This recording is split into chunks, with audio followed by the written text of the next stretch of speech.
vous savez quoi? Scénographie immédiatement. On a eu une Miss France noire. Ça, c'est clairement la réaction que beaucoup de personnes ont dû avoir après ce qui s'est passé à la Star Academy. On va pas parler spécialement de la Star Academy, je regarde pas ça. On va surtout parler du racisme, parce que c'est quand même intéressant de voir la haine se distiller chez certaines personnes lorsqu'il s'agit d'un affrontement entre deux chanteuses, une noire et une blanche.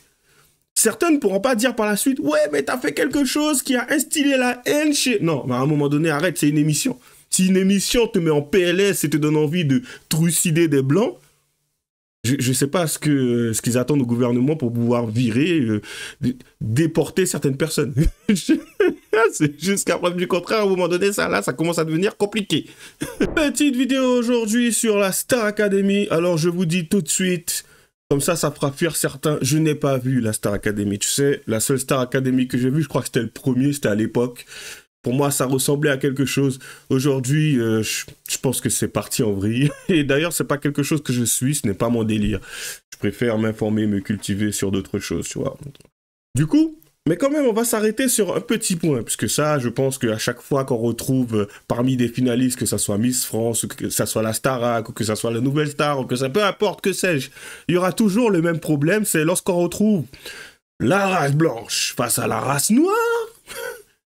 Il y a fléau. Et c'est le moment pour pouvoir mettre en place, en avant, un petit rappel des choses sur ce qu'est le racisme. Tu vois, parce qu'on aura tendance à l'oublier. Et là, on va voir la haine, la façon dont se dessine la haine, puisque certains ont tendance à ne pas comprendre ce qu'est la haine. Tu vois, ce n'est pas qu'un mot, ce n'est pas qu'un comportement, ça va au-delà de ça. C'est quelque chose qui se dessine carrément sur les traits du visage, tu vois.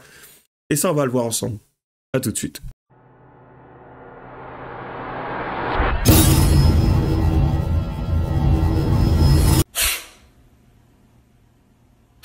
Allez, on commence sans plus tarder. Alors, du coup, je vous explique. C'est la Star Academy. Je crois que je vous ai fait un topo juste avant. La Star Academy, bon, je vais pas vous apprendre ce que c'est. Et du coup, on s'est retrouvé avec un affrontement sulfureux entre Marine, qui est la blanche, et Bonnie, qui est la noire. Bon, je vais dire la noire parce que on est sur YouTube. Je pense pas que ce terme-là soit apprécié par YouTube. Ça risque de me mettre, encore une fois, dans des problèmes. On va éviter cela. Du coup, pour ce qui est des Bonnie, plutôt intéressant, puisqu'elle s'est retrouvée en tête de liste à la finale, et Marine, la blanche, à la finale. Donc je vous ai déjà spécifié juste avant que je ne regarde pas Star Academy, mais j'ai tenu quand même à réagir à cela, puisqu'on a, comme d'habitude, hein, certaines personnes qui ont tendance à réagir d'une façon un peu assez, tu vois, agressive, mais qui auront tendance à ne pas assimiler leurs propos et leur caractère parfois injurieux à une forme de racisme anti-blanc, tu vois. Mais bon, on va décortiquer tout cela, bien sûr. C'est parti. Vous allez dire qu'on hurle à la conspiration, mais vous pouvez m'expliquer comment ça se fait que le public ne fait que hurler Marine quand elles ont chanté en duo, genre. Enfin, je sais pas, là pour moi c'est du TF1. Vous contrôlez pas un petit peu pour qui sont les gens, etc., pour qu'il n'y ait pas de déséquilibre? Parce que là, Ebony doit penser qu'elle n'a pas de public, alors qu'on est là. C'est quand même intéressant qu'elle dise ce genre de choses, puisque, en fin de compte, j'ai dit, on va bien décortiquer. Elle a commencé sa petite allocution en faisant comprendre que, oui, TF1, ça serait pas mal, je vais traduire, ça serait pas mal que vous manipuliez la retransmission pour faire en sorte que les personnes qui se retrouvent derrière l'écran puissent avoir cette impression que Ebony puisse avoir un public. Si tel est le cas, on l'entendrait, on ne dit pas que ça n'existe pas, c'est juste qu'on les entend moins. Donc du coup, peut-être que le public avait pris parti pour Marine, tout simplement. À un moment donné, il faut accepter la situation telle qu'elle est, même si elle ne t'avantage pas.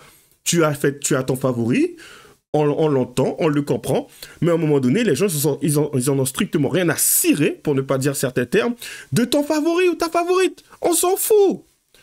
Tu as le droit d'aimer celle qui apparemment ne semble pas avoir atteint tous les cœurs. C'est ton droit. Mais comment ça, tu demandes une forme de manipulation? Mais maintenant, j'ai une question plutôt intéressante. Est-ce qu'elle aurait tenu les mêmes propos si la situation était inversée et qu'on avait beaucoup plus entendu Ebony que Marine? Je ne pense pas. Je pense plutôt qu'elle aurait dit « Ah, mais c'est normal, elle a plus de talent, elle est plus intéressante. En plus, elle est noire. » Tu m'étonnes. tu m'étonnes que ça se serait passé ainsi. Mais t'inquiète, c'est pas fini, c'est pas fini. Il y a une petite chose aussi. Vous contrôlez pas un petit peu pour qui sont les gens, etc., pour qu'il n'y ait pas de déséquilibre? Parce que là, Ebony doit penser qu'elle n'a pas de public. Pour qu'il n'y ait pas de déséquilibre. Comment ça, déséquilibre? Parce qu'en fin de compte, les choses sont telles quelles.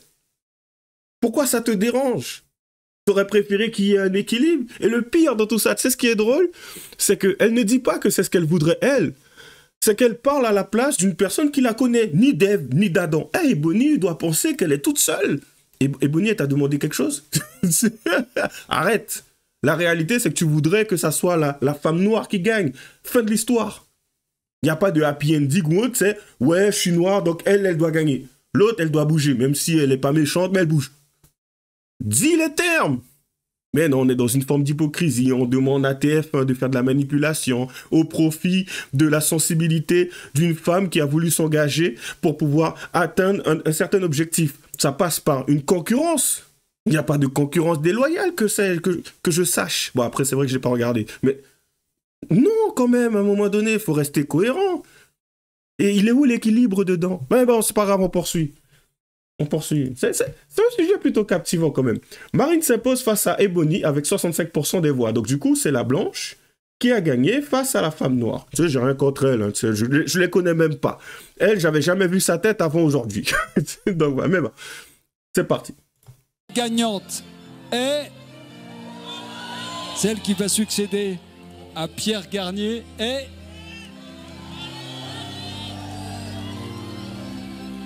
la grande gagnante de la Star Academy est Marine.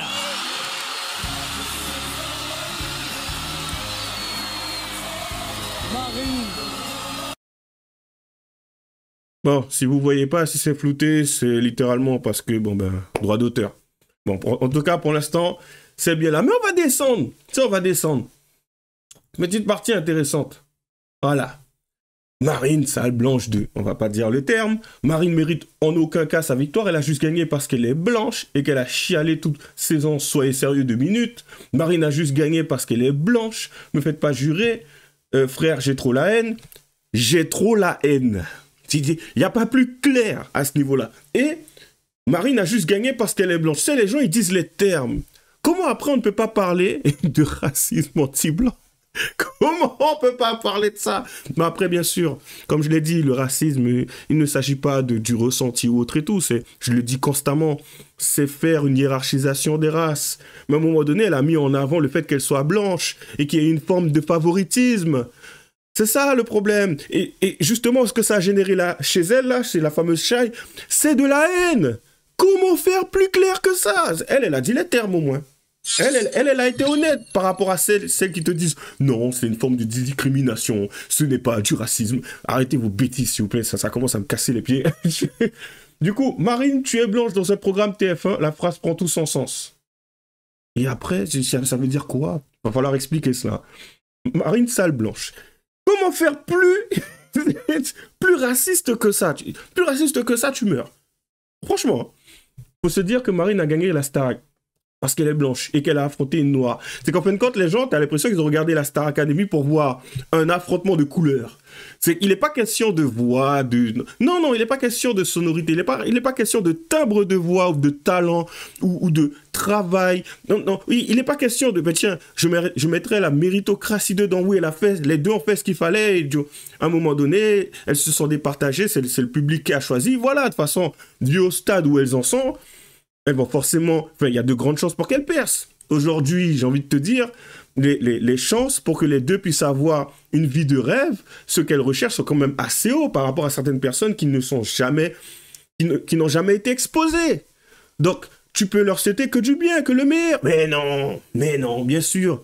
Il faut mettre en avant le fait que, ouais, t'as vu, c'est pas normal, la blanche, elle a gagné, là, c'est la noire qui aurait dû gagner. Franchement, les gens sont racistes. Sérieusement?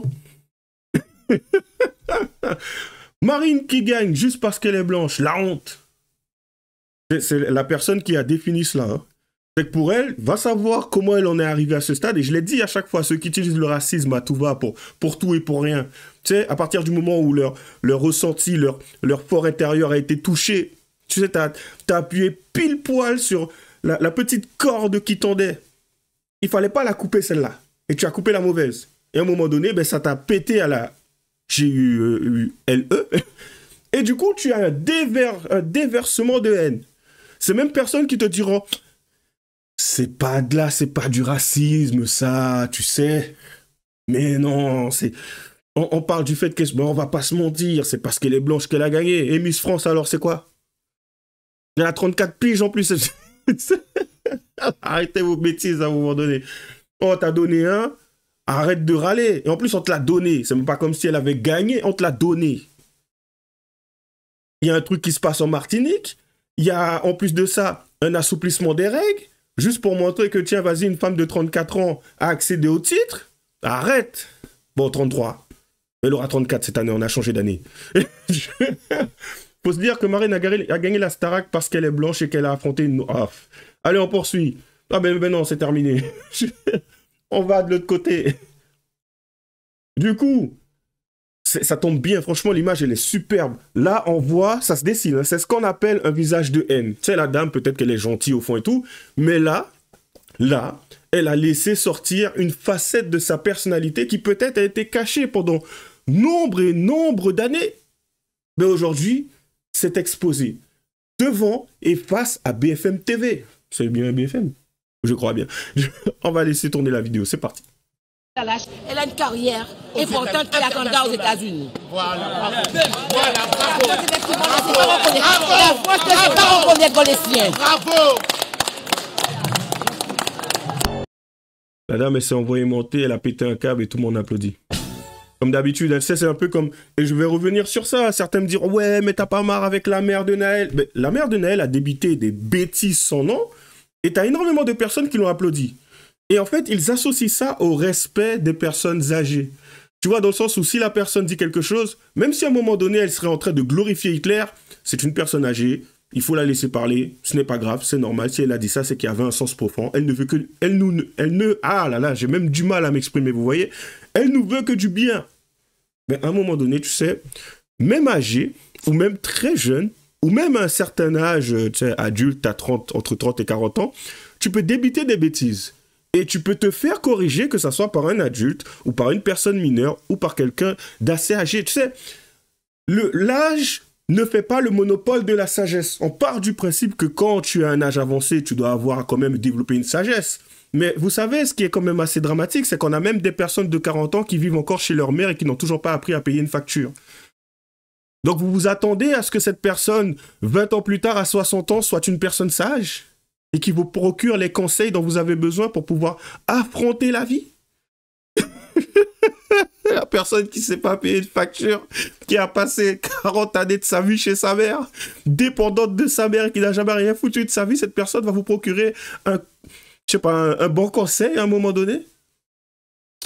Je suis sceptique quand même. Je suis très sceptique. Voilà, on poursuit. Du coup, la réaction des gens après la défaite en finale d'Emony à la Star Academy. Là, vous verrez la haine. La haine. C'est parti. La réaction des gens après la défaite en finale d'Emony à la Star Academy. La prestance de Marine à chaque prestation. Bref, bonne soirée et merci à Ebony, notre princesse qui streamera tous les prochains projets, t'inquiète. Même pas. Vous savez quoi, remboursez nos votes immédiatement. On a eu une Miss France noire NDRR, ça allait pas passer 2 fois. La raison... Vous nous tuez car on est noirs. Avant on faisait l'esclavage. Nous vous êtes tous battus, vous vous êtes débattus. J'ai jamais vu un policier blanc tuer quelqu'un qui s'appelle Pierre, Paul ou Jacques. Rentrons. Allez, on l'éteint. Si une Marine a gagné la Star Academy, que pensez-vous qu'il se passera au présidentiel? Abonne-toi, chef. Le lien féroce. Mais en fait, moi je l'ai dit, hein. Je l'avais dit à un moment donné dans ma vidéo, à un moment, tu sais, Je peux entendre que vous alliez à la place de la République, pour beaucoup, à gauche, et puis vous festoyez et tout par rapport à Jean-Marie Le Pen. Mais à un moment, moi, après avoir vu ça, ne me parlez plus d'humanité chez la gauche. C'est que dès qu'il y a possibilité, tu sais, je ne vais pas aller festoyer, danser sur la place de la République, je ne fais pas ce genre d'ineptie. Même par rapport à ce que j'ai pu constater là, je ne ressens pas le besoin de le faire. Mais par contre, je mettrai systématiquement en avant cet aspect chez d'autres, chez certains qui ont tendance à se considérer comme les maîtres de la bien-pensance, de la bienveillance et les maîtres du bien. C'est qu'à partir du moment où ces mêmes personnes caractérisent le mal chez les autres, c'est que forcément, ils ont raison. Eh ben non!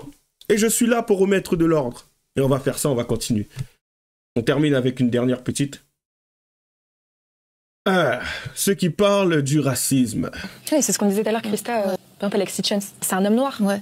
Comment des hommes noirs, moi ça me révolte, tu vois. Comment il n'arrive pas à comprendre ce qui arrive? Justement, par rapport à ça, c'est ce qui est drôle, entre guillemets, avec les mascus et même les mascus noirs, c'est qu'ils arrivent à adouber les idées racistes, en fait. Ouais. Ils n'ont pas de problème avec ça. Il y a vraiment un lien qui se crée entre les idées masculinistes et le racisme. C'est d'ailleurs pour ça qu'il faut combattre les deux problèmes de front. Lui, en l'occurrence, pour ce qui est de Zemmour, le fait de manière magistrale. Donc franchement, ça, il faut le reconnaître. On peut être en désaccord avec ses idées, mais moi, j'ai toujours fait attention à séparer les idées de l'homme. Vous partez en entretien d'embauche. Et franchement, je dirais tout simplement qu'il est d'accord avec moi. Oui, j'ai du mal à dire que je suis d'accord avec lui, il est plus jeune que moi. Moi, après, c'est pas grave, je ne lui en veux pas à ce niveau-là. Au contraire, c'est même très bien. Mais c'est pareil pour moi, c'est effectivement mon cas. J'ai toujours fait en sorte de séparer les idées de l'homme. L'homme, il peut être sale, il peut avoir fait des choses macabres ou autres. Tu peux pas me dire que dans cette tête-là, il n'y a que cet espace-là, il n'y a que du mal. Parce que c'est à ça qu'on l'associerait, c'est l'aspect moral. Et qu'en fin de compte, cette tête, par moment, n'a pas pu faire quelque chose d'intéressant, d'utile. Parce que moi, c'est ce qui m'intéresse. C'est ce qu'il a fait d'utile. C'est pas ce qu'il a fait de bien. Ça, je m'en fous. Littéralement, je m'en fous. C'est ce qu'il a fait d'utile. Et s'il a amené, allez, vas-y, concrètement, une idée utile sur cette planète, ou il a amené une œuvre utile sur cette planète, ou voire même une piste de réflexion utile sur cette planète, je le remercierai pour ça. Quand bien même c'est le plus grand nazi, ou je sais pas quoi de l'histoire. Je fais pas référence à Zemmour, bien sûr. Je prendrai un exemple sur Hitler ou peu importe. S'il a ramené quelque chose d'utile, quand bien même il a fait certaines choses, bien sûr, je banalise pas ce qu'il a fait à côté. Mais par contre, j'ai l'aisance d'esprit de pouvoir séparer les deux. Apparemment, c'est quelque chose qui semble être beaucoup plus difficile pour certaines personnes. Et j'ai pitié de ces personnes-là. Parce qu'ils n'arrivent pas clairement à dissocier ce qui pourrait être intéressant pour l'humanité et ce qui est acheté à la poubelle. À un moment donné, il faut être capable de faire ce travail et pas se laisser guider par ce que l'on peut ressentir vis-à-vis d'une personne. C'est pas parce que tu la trouves immorale ou totalement agressive ou colérique ou problématique pour la société que cette personne-là aujourd'hui n'a rien à t'apporter. C'est faux. C'est totalement faux. Et inversement, ce n'est pas parce que tu trouves cette personne-là super intéressante, super bien, super gentille, super amicale. En fin de compte, cette personne a pu t'apporter énormément de choses utiles. Au contraire, si ça se trouve, elle t'a caressé dans le sens du poil pour pouvoir acquérir quelque chose de toi. Et toi, tu t'es dit, mais franchement...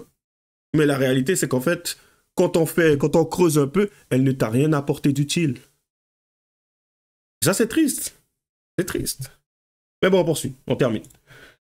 Et que le patron privilégie un blanc comme lui, ça ne me choque pas. Parce que les Noirs parlent énormément de cela. Le fait de s'unir, communauté, et j'en passe. Il faut s'entraider, il faut s'engager entre nous. J'entends souvent ce genre de choses, surtout de la part de Black Lives Matter. Alors pourquoi, lorsque le blanc veut aussi lui de son côté privilégier le sien, on le traite de raciste? Soit tu vas faire du clientélisme et en fait dire des trucs que tu penses pas juste parce que c'est ton fond de...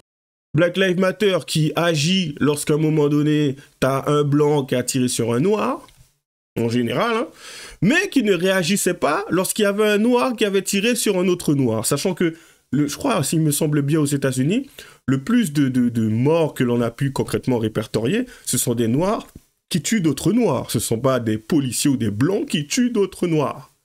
C'est quand même assez dramatique. Mais tu sais, la gauche a tendance à instrumentaliser tout événement dramatique qui s'est passé et à en faire toute une boule.